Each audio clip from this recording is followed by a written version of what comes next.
Louvado seja nosso Senhor Jesus Cristo.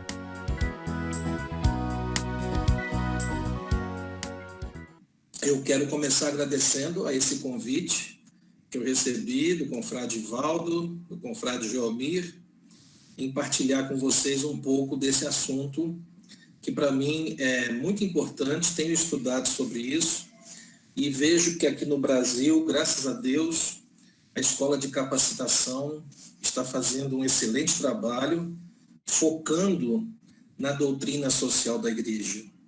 E doutrina social da Igreja sem Hosanã, quer dizer, Hosanã tem tudo a ver com a doutrina social da Igreja. Eu estou vendo aqui, nós somos em torno de 100 pessoas, eu andei olhando aqui os nomes de todos vocês, muita gente boa, não só de Pernambuco, mas de fora de Pernambuco, aqui do Distrito Federal, onde eu moro, e de São Paulo, enfim, tem gente de todo o Brasil. Fico muito feliz pela audiência numa quarta-feira à noite e parabéns por vocês estarem fazendo esse curso. Então, vou pedir para o confrade Joelmir passar devagarzinho os slides. Essa apresentação, depois, se vocês quiserem, o confrade Joelmir pode passar para vocês por PDF, porque em PowerPoint ela dá mais de 10 MB, fica muito pesada. Mas quando transforma em PDF, fica 2, 3 MB. Então, eu já autorizo de antemão ao Metropolitano de Olinda e Recife a fazer essa distribuição sem nenhum problema. Esse material não é meu, é nosso, da sociedade. Na verdade, eu fiz essa palestra com base neste livro aqui, que vocês não estão vendo, né? Porque aí a câmera não está mostrando, mas depois eu mostro, então, o livro que eu me pautei para fazer esta palestra, tá bom? Então, gente, daí o tema nosso é Antônio Frederico Ozanam e Ahero Novaro. Algumas pessoas estão estranhando, né? Antônio Frederico com hífen, mas nós descobrimos, né? O Conselho Geral está descobrindo muita coisa nova com relação ao nome dos fundadores, né? Por exemplo, Bailly não é Bailly, é Bailly de Surcy, tem mais um sobrenome depois. E descobrimos que a maioria dos nomes dos nossos fundadores tem um hífen no meio deles. Então, nós temos que passar a escrever dessa maneira, Antônio Frederico Ozanam. Ahero Novaro, esse livrinho, muitos devem ter em casa, essa série das edições paulinas, muita gente tem em casa, porque são os documentos da igreja. Muita gente que faz curso de liderança, tem um montão desses livros em casa. É claro que existem outras capas também, de outras editoras, mas eu tenho certeza que esse da capa laranja aí, vocês vão bater o olho e vão se lembrar que todo mundo tem em casa algum livro dessa coleção das Paulinas. Próximo. Bem, com relação à minha apresentação, eu vou pular, não precisa, né? O mais importante aí é só o e-mail ao final da minha apresentação, e tem um e-mail que quem quiser fazer contato com a gente pode. Vamos passar para o próximo slide, porque vamos ganhar tempo. Nós vamos começar, então, falando sobre o Papa Leão XIII, ou seja, a Ahero Novaro só existe porque esse Papa teve essa iniciativa de escrevê-la. Então, pode passando, confrade, as bolinhas, isso aí. Então, Vincenzo Raffaele Luigi Peggy Prosperi Buzzi. Ninguém sabe o nome dele, né? Mas esse é o nome do Papa Leão XIII. Ele nasceu em 1810, olha que interessante, né? Ozanam nasceu em 1813, porém ele morreu só em 1903, ou seja, ele viveu praticamente todo o século XIX, virou o século, né? E ele foi então contemporâneo de Ozanam. Isso é importante que vocês já possam ir, quem está anotando, quem está associando a caminhada da igreja com a Ahero Novaro e a influência de Ozanam, tá? Antes de ser papa, obviamente, né? Ele se tornou sacerdote em 1837. Lembre-se que a sociedade foi fundada em 1833 e o Conselho Geral em 1839. Então veja como a caminhada é próxima. Ele também foi núncio apostólico na Bélgica, foi bispo, foi cardeal, começou como papa em 1878 e é considerado até hoje o papa mais velho da história, porque atingiu a idade de 93 anos quando veio a falecer. Também queria aproveitar e falar aqui um comentário. Caso algum de vocês perceba que o conteúdo está parecido com algumas outras palestras, eu peço desculpas, mas é que é inevitável, algumas coisas vão se repetir, tá bom? Aqueles que já conhecem esse conteúdo, eu peço que valha como uma revisão, e aqueles que não conhecem, prestem bastante atenção. Próximo. Então, o Papa Leão XIII, esse é o símbolo dele, né? O símbolo do pontificado dele.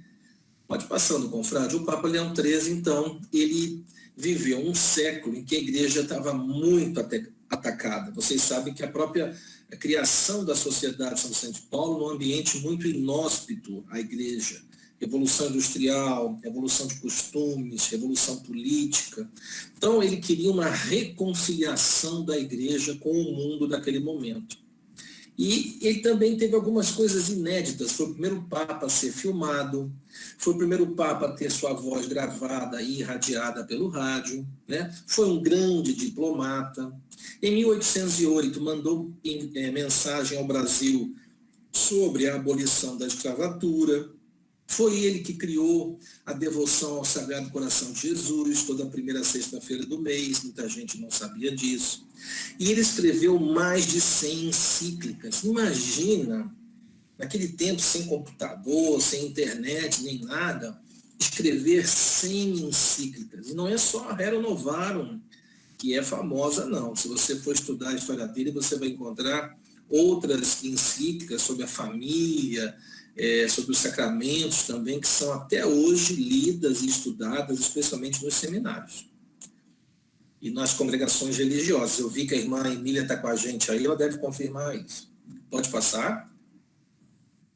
Então, na linha do tempo, como começa essa história da igreja iniciar o pensamento sobre uma certa doutrina social? Na verdade, o mundo estava entregue aos pensadores.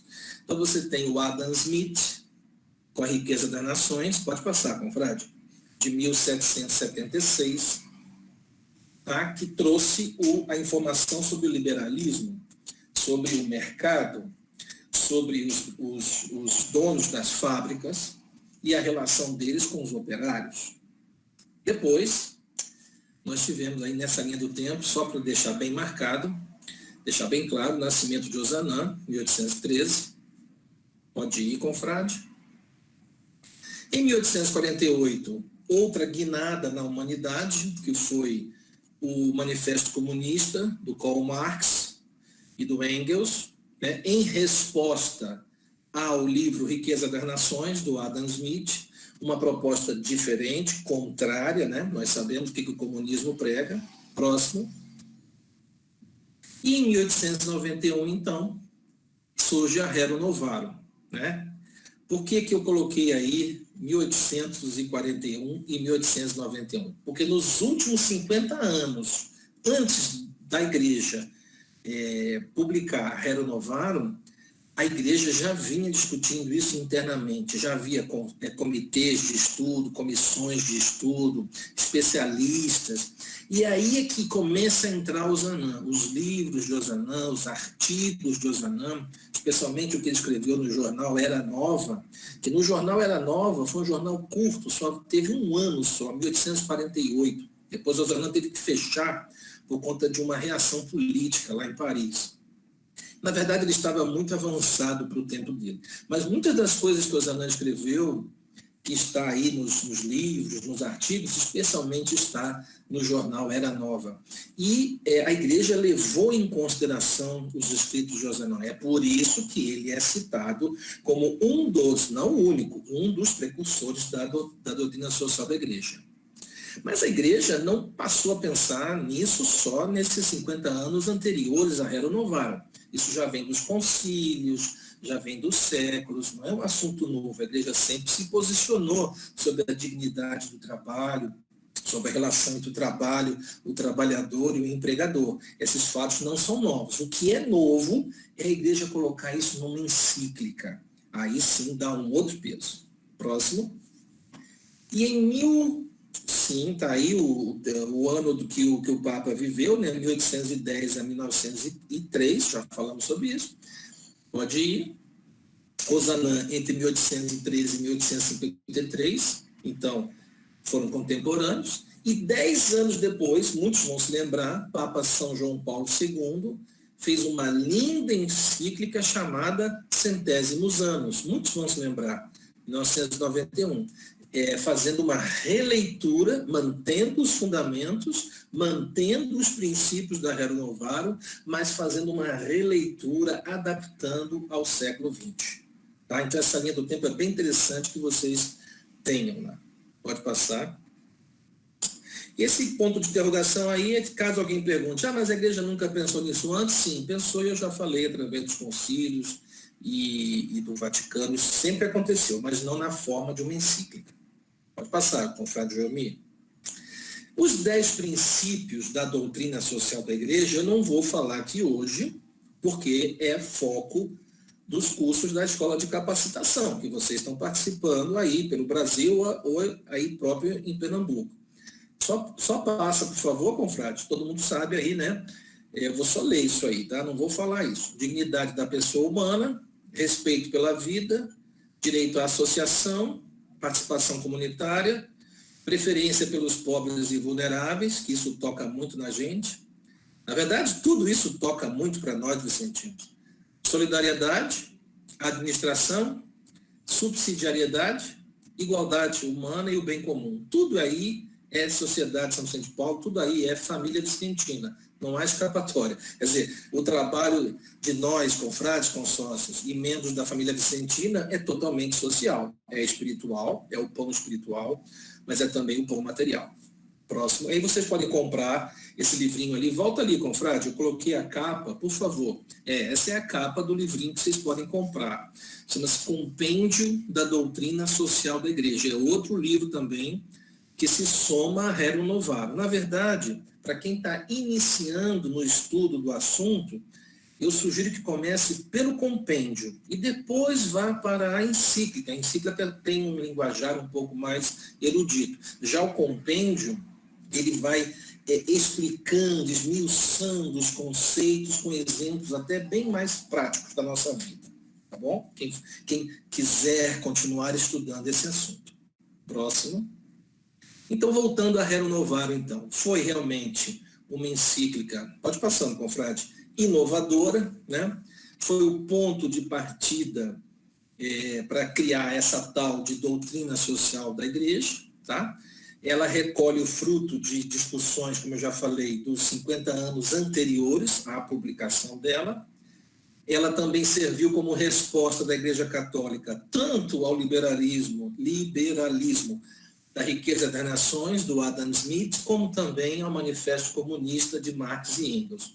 Vocês vão perceber que a doutrina não tem partido, ela não critica um, ou apoia outro, ou fala mal de um, ou fala mal de outro. Na verdade, vocês vão ver, ou se já não viram, que a doutrina vai atacar os males da humanidade e como deve ser uma terceira via, que seria a perspectiva católica do bem comum a respeito desse assunto. Então, a igreja não vai dizer que uma é boa, a outra é ruim. Ela vai dizer o seguinte, olha, tem aí o comunismo, tem aí o liberalismo, tem não sei o quê, tem não sei o quê. Agora, a igreja oferece esse caminho, que é o caminho melhor. Então, é aí que a gente tem que sempre se focar, no caminho que a igreja nunca erra. Os padres podem errar, os leigos podem errar, os religiosos podem errar, os vicentinos, nós podemos errar. Mas a igreja é santa, ela não erra, o magistério da igreja não erra, tudo que ela fala é o melhor para a humanidade, os conselhos que ela dá é sempre o melhor para os filhos de Deus, e também nas encíclicas a gente encontra essa mesma característica. O próximo. Pode passar.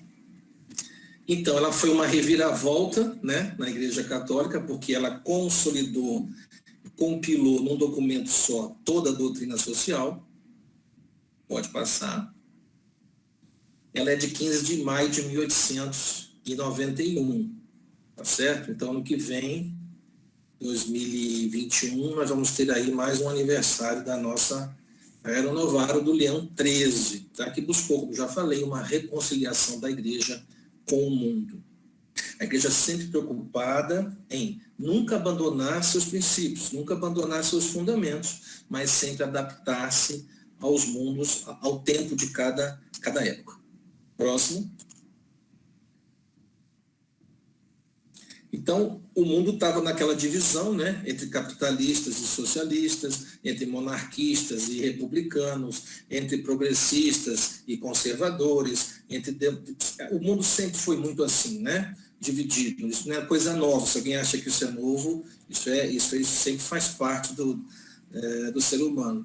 Então, a encíclica não só vai fazer comentários das duas correntes que existiam no momento, como também vai fazer críticas ao socialismo, críticas também ao liberalismo, concentração de renda na mão de poucos, porque, na verdade, a parte da razão, não todo, mas parte da razão da desigualdade que existe no mundo tem a ver com os sistemas econômicos. Não é tudo, não é tudo. É também a educação, é também a falta de oportunidade. A gente nunca deve bater o martelo e dizer que a culpa de alguma coisa é tal coisa. Acho que é muito forte. Mas a igreja sempre foi clara ao dizer que qualquer um dos sistemas, e há países hoje comunistas ainda, né, também tem os seus efeitos nefastos, como também o liberalismo também produz efeitos nefastos. Então a igreja foi muito neutra, muito imparcial, fez uma análise muito adequada, e assim deve ser também a postura do católico do Vicentino. Próximo. Então, não ficou apenas nas críticas, mas também trouxe propostas e orientações. Por exemplo, a igreja falou que o trabalho não é mercadoria, né? Que o valor do trabalho não poderia ficar entregue às forças do mercado, né? É salário de gente que trabalha 12 horas por dia para ganhar miséria, né? Não basta também o livre acordo entre as partes para que você defina um salário justo. Interessante, vocês vão dizer assim, mas puxa, isso hoje é realidade. Hoje os contratos coletivos de trabalho já falam isso. Sim, mas em 1891 falar isso foi uma revolução. Por isso que a encíclica, naquele momento, chocou a humanidade positivamente. Próximo. Então, a encíclica também vai reforçar o direito à propriedade privada. Você sabe que o comunismo não defende esse ponto de vista, tá? Então, esse é outro, tem um capítulo especial sobre a propriedade privada lá na encíclica. Pode passar. Não vou falar aqui, senão a gente vai ficar muito tempo nesses itens, né?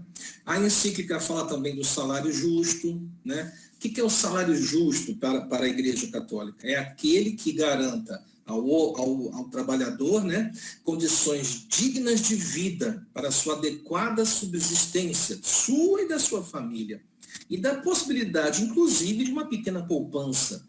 Não uma poupança grande, mas uma poupança que lhe permita enfrentar os imprevistos da vida, sendo o salário suficiente para que o trabalhador não só viva, não só subsista, mas como também poupe. Isso é muito interessante o que a igreja já falava lá atrás. E vocês vão ver que isso também era dito por Ozanam. Eu deixei Ozanam mais para a segunda parte da nossa conversa. Próximo. Então, olha só, o trabalho faz parte da vocação de cada pessoa, a igreja fala isso. Por isso que uma pessoa sem trabalho, nós como confrades e consórcios, que vamos fazer visitas às pessoas, encontramos pessoas desempregadas, dá uma dó muito grande, porque sem trabalho a pessoa não tem a dignidade da pessoa, porque o ser humano é vocacionado para o trabalho. O trabalho faz parte das dimensões do ser humano. Não é só a família, não é só a religião, não é só o esporte, não é só a cultura, não é só a educação. O ser humano é um conjunto de dimensões. E aí está o trabalho. Quando eu digo trabalho, eu não estou me referindo só à carteira assinada, tá?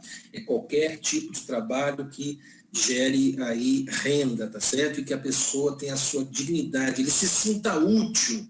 É o que nós, confrades e consórcias, temos que mexer com os brios das pessoas que nós assistimos, às vezes, né? A pessoa é jovem, então ela não pode aceitar aquela situação, ela tem que se mostrar útil para a humanidade, útil para a sociedade. Pode passar. E aí a igreja então falava dessa poupancinha, né, desse fundo de reserva. A encíclica também defendia o repouso dominical, e olha, o repouso dominical só foi estar nas legislações dos países nos anos 30, 40 e 50. No Brasil, isso só foi acontecer com a CLT em 1937. Então, veja, a igreja falou isso em 1891 e o Brasil só vai adotar o repouso aos domingos 40 anos depois. Então, veja como é que a igreja foi visionária. Foi visionária. E o trabalho de mulheres e crianças, também a igreja fez várias recomendações. A mulher no momento da gravidez, né? A força da mulher que é diferente da força do homem, as crianças após 14 anos e em situações muito específicas. Isso hoje é uma realidade, é o menor aprendiz, que ninguém vai contratar alguém com menos de 14 anos. Isso está na lei hoje, mas em 1891, as famílias tinham muitos filhos e os filhos entravam na produção das fábricas. Menino de 6, 7 anos já estava carregando ferramenta, prego, já estava ajudando o pai e a mãe, porque se a produção daquela família fosse baixa, o salário seria pior ainda. Então, essas são conquistas, tá certo? Da humanidade, que a igreja ajudou muito a nós termos hoje mais dignidade no mundo do trabalho.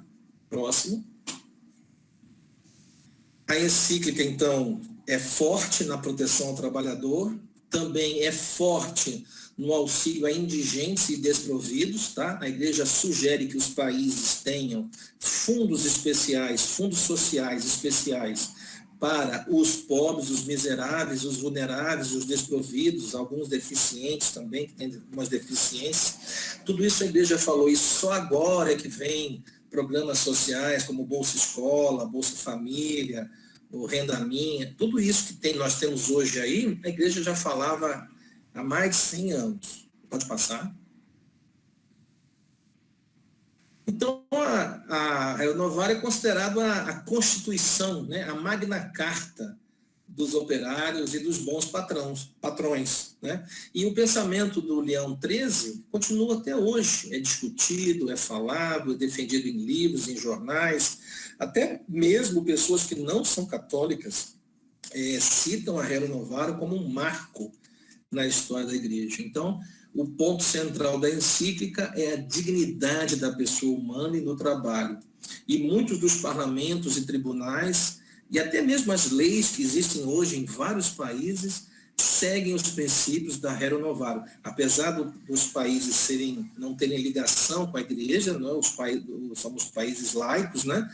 As nações são laicas, mas a influência foi tão forte da Rerum Novarum na humanidade que os países seguem os princípios dela nas suas legislações. Pode passar. Aqui, rapidamente, para quem se interessar, né, quem quiser ler depois a Centésimos Anos, que foi aquela encíclica 100 anos depois da Rerum Novarum, vai encontrar os mesmos princípios. Olha, o Papa São João Paulo II repete centralidade do homem, né? E fala sobre aí o trabalho. Pode passar.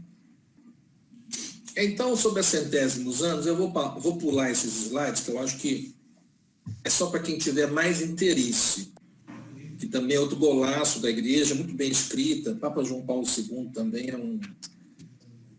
é show de bola, então, muito alinhado, né? Todos os papas são alinhados, né? Não existe isso que às vezes a igreja, que a mídia às vezes quer dividir a igreja, fala que tal papa tem uma linha assim, assado. Não existe isso. A linha do papa é a linha do evangelho, é a linha de Cristo. Tá? Não se deixem cair nessas fake news aí que querem dividir a nós católicos.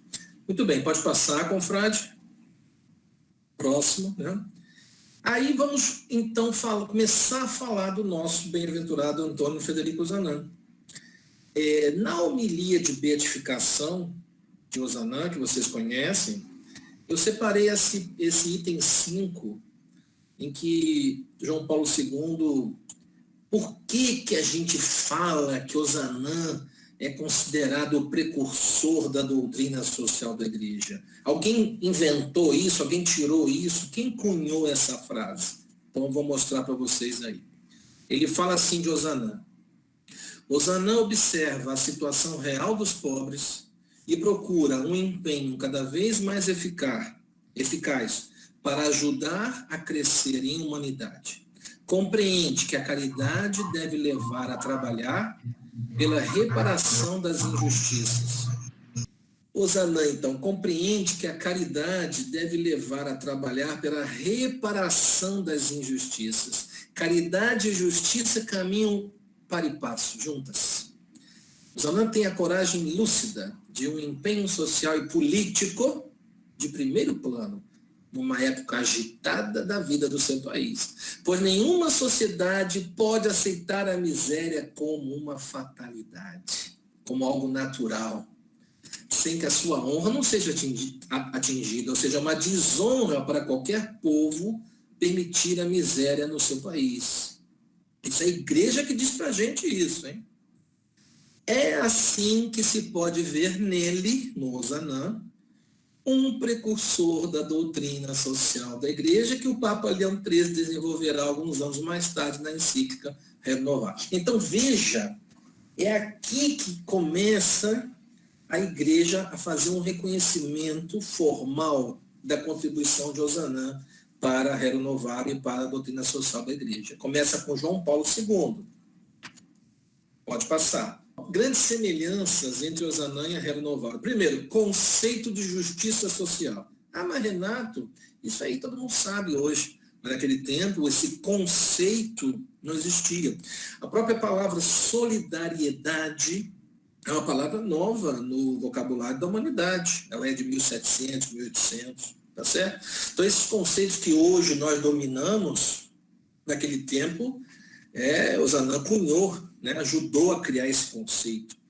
Democracia, e Osanã era monarquista e depois se convenceu pela República, ainda que ele saiba que a República tem também suas falhas, mas ele também faz tratados sobre a democracia. O valor da propriedade privada, totalmente alinhado com 50 anos depois com a Renovaram. O valor do trabalho, salário justo, benefícios trabalhistas dignos, férias, 13º, descanso aos domingos, jornada de trabalho de 8 horas por dia. Parece que eu estou falando algo que, mas Renato, tudo isso é realidade hoje, mas não era em 1850. E relações entre patrões e empregados, relações feitas de maneira profissional. Próximo. Sobre a luta de classes também, que ele vai rechaçar, ele diz que não é pela luta de classes que a gente vai resolver o problema da humanidade. Ele vai lá, ele tem até um texto sobre isso, ele refuta o comunismo, refuta o socialismo. Só que Osanã não era assim um palpiteiro, não é um palpiteiro, eu acho. Não, Osanã quando escrevia e mostrava porque ele tinha início, meio e fim, os argumentos de Osanã. Sobre a organização operária, ele já defendia a criação das associações, dos sindicatos, né, para defender a causa dos operários. Também ele falava muito da caridade como solução, a justiça social para resolver as causas, né, e a caridade para tratar as consequências. Nós sabemos muito bem disso. Quem é confrade, quem é consórcio, sabe. Osanã sempre falou isso.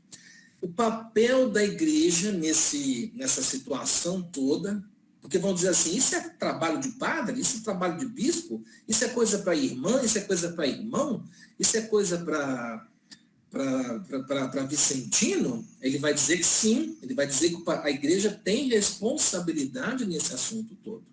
O papel do Estado na garantia dos direitos e na criação desse fundo social de emergência para os vulneráveis e indigentes, não para todos, porque quem pode trabalhar e quem é útil, trabalhe.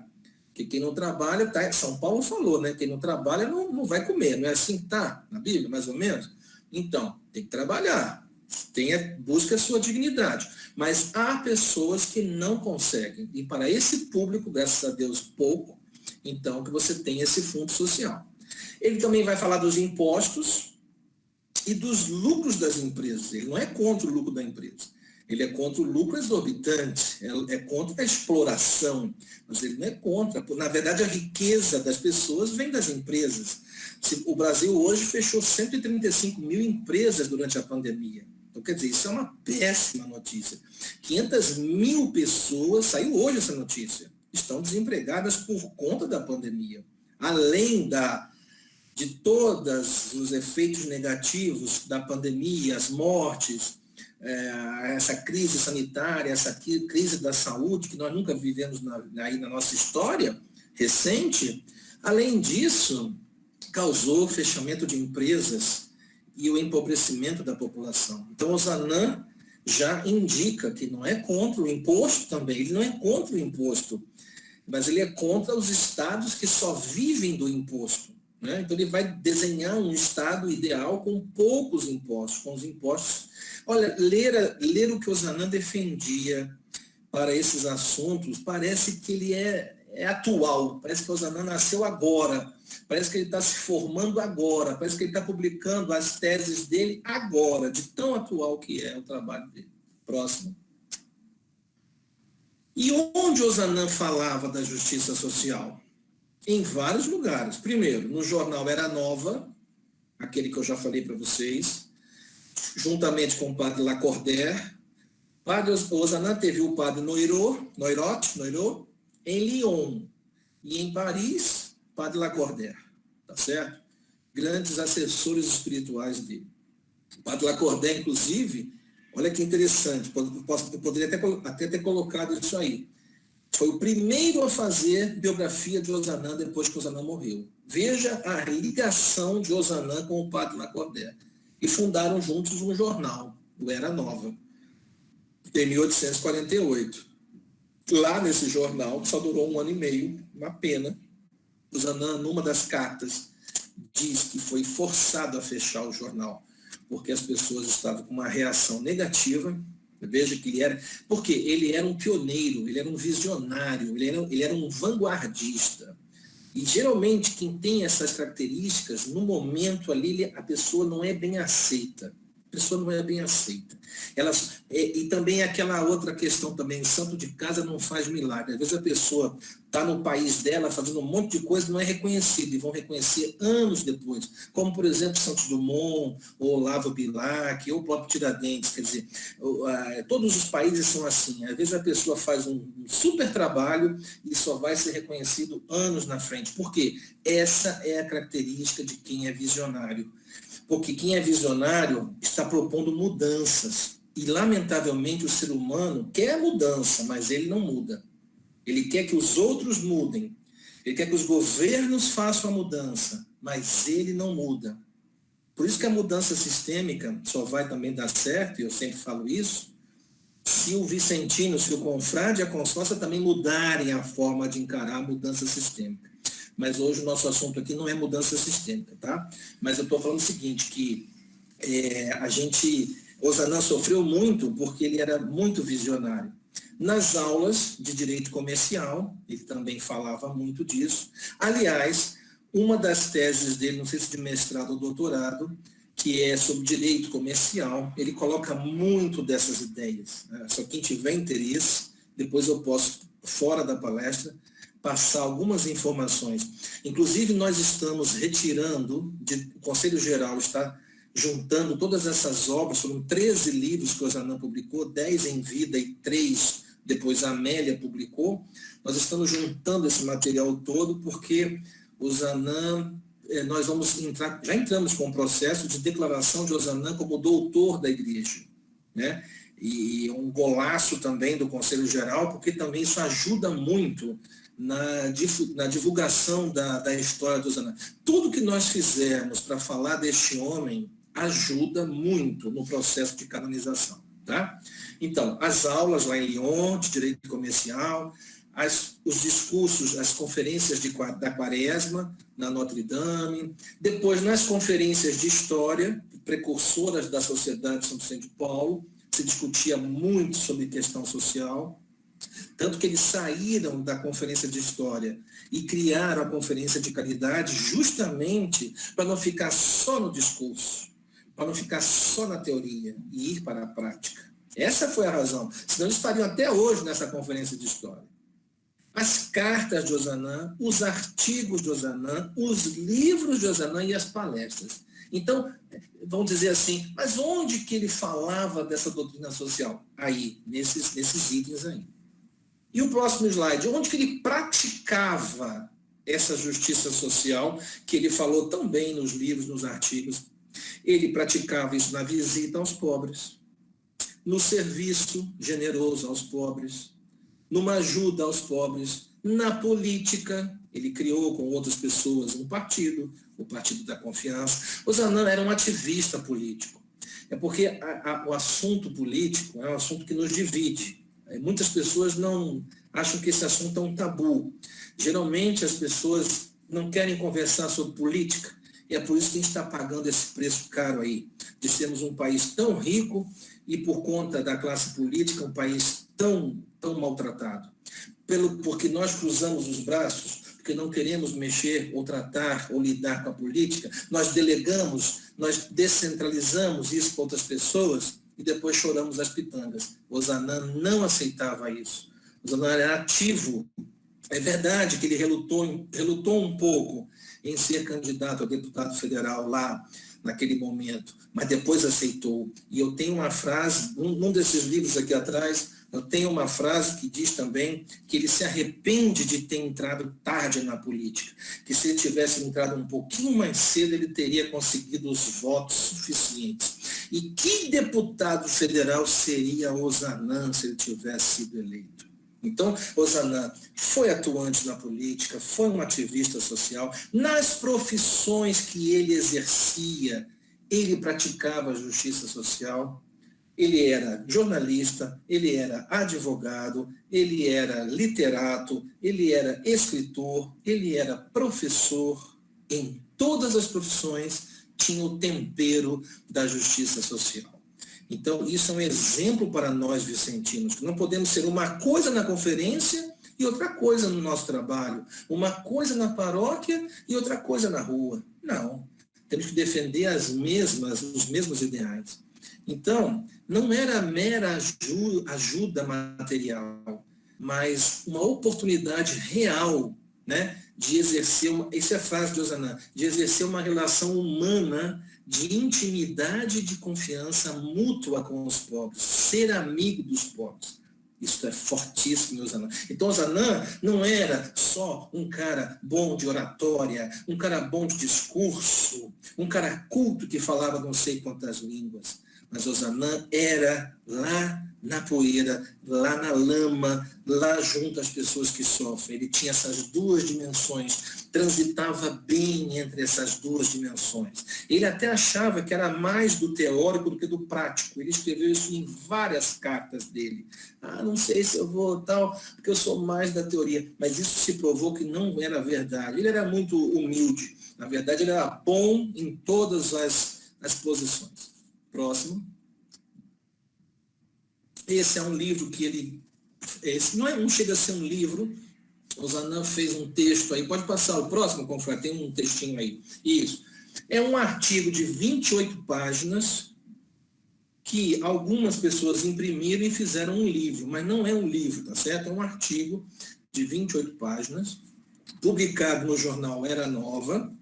Tá? Algumas pessoas encadernaram parecendo um livro, mas não é um livro, é um artigo longo, em que ele faz um beabá, faz desde lá do início as origens do socialismo. Quem estuda ciência política, quem gosta, quem é advogado, quem é jornalista, quem gosta dessa temática e quiser, me escreve um e-mail que eu mando para vocês também, a opinião de Ozanam sobre o socialismo e o comunismo.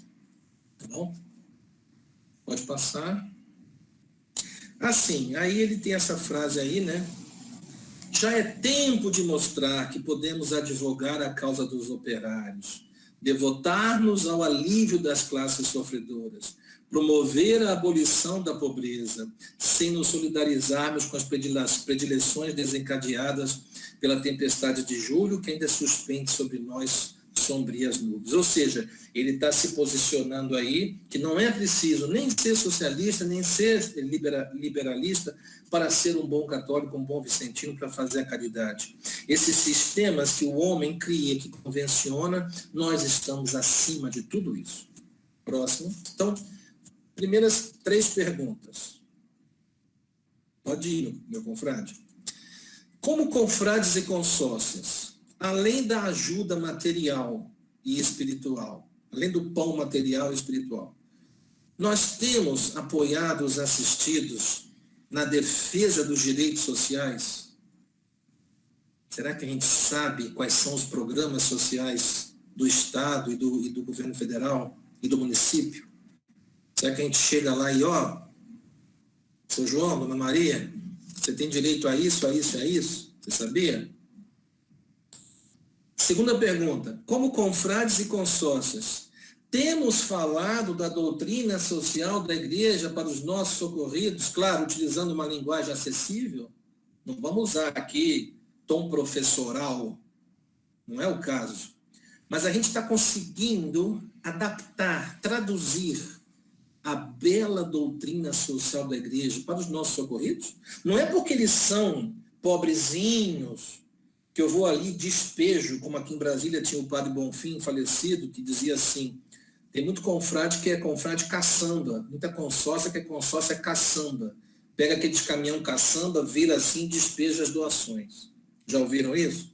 Pois é. Será que é só isso que a gente tem que fazer? Ou o pobre não tem capacidade de entender um assunto? Se ele não tem, porque você não sabe explicar. Então, você já traduziu para ele o que é a doutrina social da igreja? Você já falou para ele que a igreja, muito antes de sindicatos, ou de partidos, ou de ideologias, já defendia a dignidade do trabalho e do salário justo? Ou você fica com o discurso de partido aí do século XXI? Terceira pergunta. Como confrades e consórcias, dedicamos nosso tempo, nossos esforços, as nossas energias, das nossas conferências, conselhos e obras, para fazer a defesa dos pobres, a advocacia dos pobres, que é um conceito novo. Nossos conselhos possuem algum confrade ou consórcia especializado na advocacia dos pobres?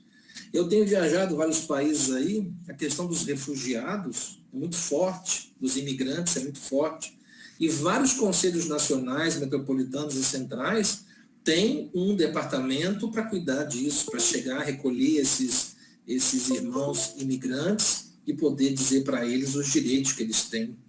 Né? A advocacia dos pobres. Quem defende os pobres no Congresso Nacional em Brasília? Porque o meio ambiente está cheio de ONG, né? As minorias estão cheias de ONG. E os pobres? Quem defende os pobres no Congresso Nacional? Não existe green pobre, tem Greenpeace, não tem green pobre. Cadê quem defende os pobres? Então, eu vou citar aqui para vocês um caso maravilhoso na Austrália. Na Austrália, a Sociedade São Vicente de Paulo tem uma salinha no Congresso Nacional e todo projeto de lei que, antes de virar lei, os deputados passam para os confrades lerem para ver se a lei vai impactar ou não os direitos sociais dos mais pobres. Isso é a advocacia dos pobres.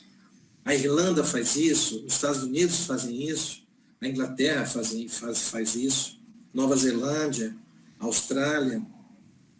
Então, às vezes a gente é vicentino só de entregar a cesta básica, mas saiba que toda caridade, nenhuma obra de caridade é estranha à Sociedade São Vicente de Paulo, nem ao Evangelho.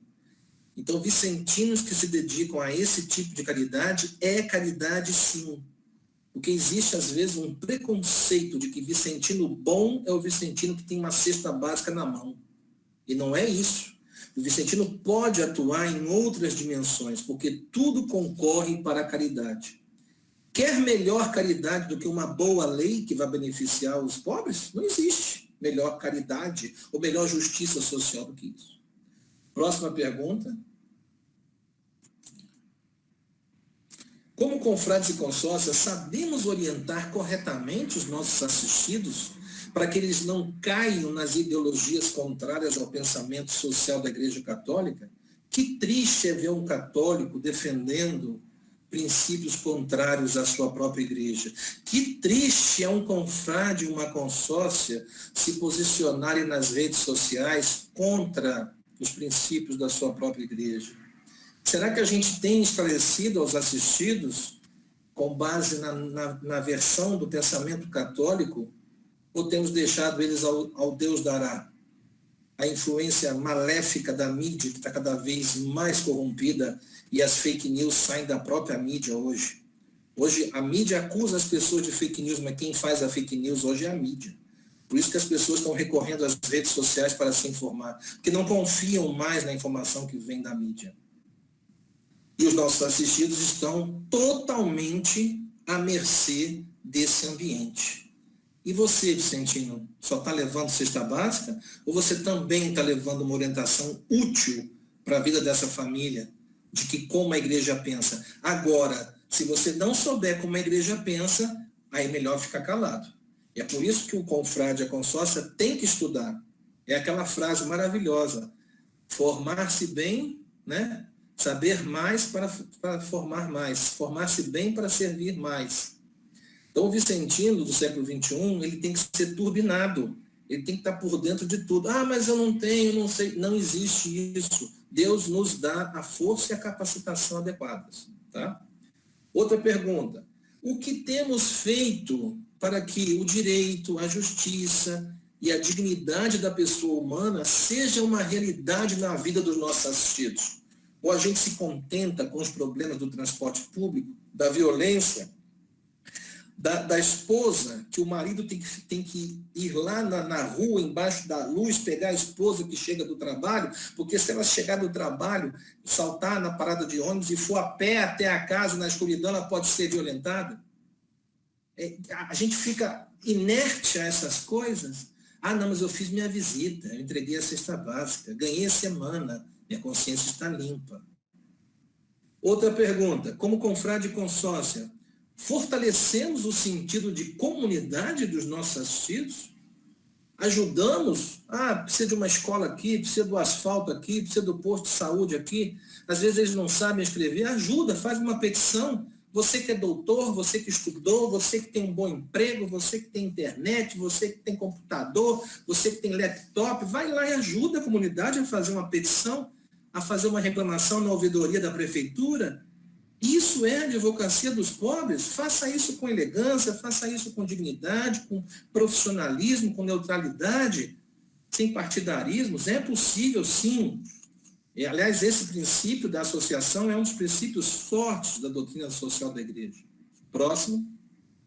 São só essas três mais. Temos trabalhado para valorizar a cultura de paz, especialmente nas nossas periferias. Como é que a gente trabalha com a menina da gravidez precoce? Como é que a gente trabalha com o menino que já está entrando nas drogas? Como é que a gente trabalha com os jovens que não estão estudando mais? Não querem mais saber do estudo? Estão caindo na bandidagem? Isso é cultura de paz. Isso é caridade. Isso não coloca no mapa. Isso o mapa da conferência jamais vai conseguir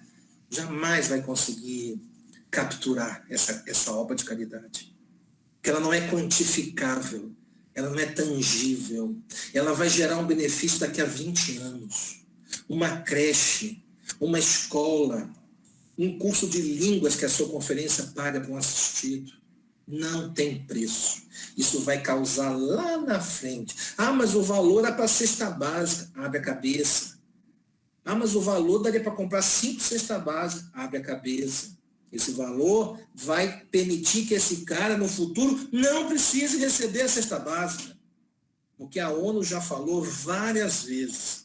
Se todo ser humano desse planeta tiver concluído o ensino secundário, o ensino médio, isso não é o confrade Renato que está falando, isso é a ONU, a Unesco, nós reduziremos a pobreza no planeta pela metade.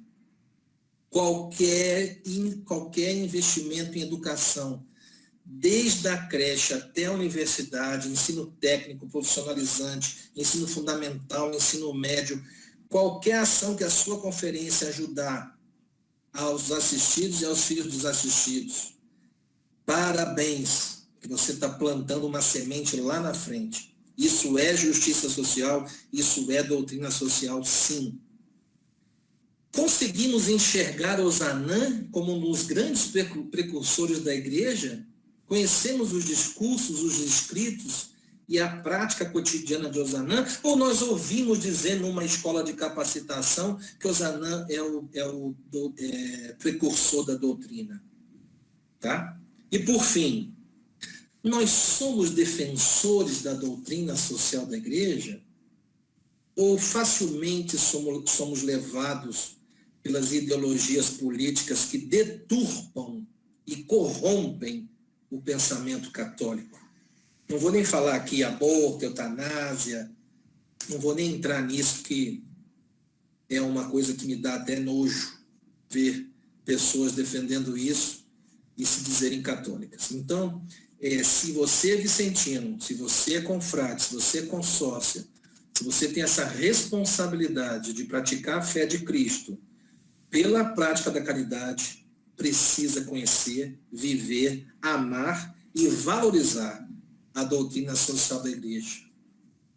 E pedir a Deus perdão por suas falhas. Ninguém aqui é perfeito. Não vou ser hipócrita aqui. Todos nós temos pecados, mas temos que viver uma vida nesse caminho. Tá? E nossas conferências são, se quiserem, se não quiserem, não vão ser. Nossas conferências são, se quiserem, agentes transformadores da sociedade. Somos. Isso não é chavão, isso não é frase bonita para agradar. Eu falo isso de verdade. O problema é que a gente não acredita nisso. Se a gente não acreditar que a conferência é um agente transformador da realidade ao nosso redor, se a gente não acreditar nisso, nós vamos estar só perpetuando a miséria e só achando que estamos sendo bonzinhos, para chegar em casa e a consciência estar limpa e poder almoçar e jantar bem porque fez a caridade do dia. Isso é para a gente refletir. O vicentino não pode se acomodar. Nós temos que estar eternamente incomodados. Quando a gente se acomoda, entra na zona de conforto, aí a caridade se mecaniza. E quando a caridade se mecaniza, a gente fica igual às pessoas que a gente condena e critica por aí. Eu acho, confrade Joelmir, que a gente terminou. Esse é o último, né? E esse é o livro. Se alguém quiser, ele custa R$20, mas a despesa de correio é 4 e uns quebrado. Então, quem quiser, é R$25. Aí tem esse e-mail aí, manda para mim seu nome, não esquece o CEP, o bairro. Às vezes eu recebo, manda um livro para mim, aí põe o endereço sem o nome, esquece o nome. Então, essa palestra vai ficar com vocês, não precisa ter pressa de copiar. Esse é o nosso e-mail aqui do Conselho Geral em Brasília. Eu estou, inclusive, falando aqui do nosso escritório aqui em Brasília. Se vocês vierem a Brasília a passeio, a trabalho, venham conhecer o nosso escritório aqui na Asa Norte. Também queria aproveitar e agradecer ao Metropolitano de Olinda e Recife, parabenizar o Conselho pelos 146 anos, que eu tinha esquecido de falar isso na abertura. Tá? Então, o livro está aí, pode pedir, eu mando com o maior carinho, e esse valor é apenas para cobrir as despesas de impressão que o Conselho Geral teve. Tá? Não tem lucro nenhum nisso aí. Louvado seja nosso Senhor Jesus Cristo.